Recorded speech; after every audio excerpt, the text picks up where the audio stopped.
Hi friends, welcome to 5 Minutes Tech YouTube channel. Here is Samsung Galaxy A15 5G smartphone. In this video, you will learn how to turn off Talkback in your phone Samsung Galaxy A15. Suppose if you have accidentally turned on Talkback and if you would like to turn off Talkback, yes, you can do it. For that, first you have to go to the settings. To go to the settings area, you go to swipe down with two fingers like this. Okay, then only it will go. You cannot use normal one finger swipe. Okay, now tap on settings. Okay, double tap to activate. You go to double tap on the settings button so that it will go to the settings.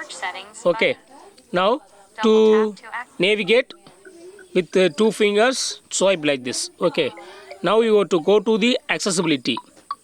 Click on accessibility and double tap on it. And now click on Talkback and double tap on Talkback. And now turn off this button. Just touch on this on button and double tap on it. And here select turn off and double tap on it. Now Talkback is turned off and you can use your phone normally. Okay, so in this way you can easily turn off Talkback in your phone Samsung Galaxy A15 5G smartphone. That's all friends. Thanks for watching. Bye.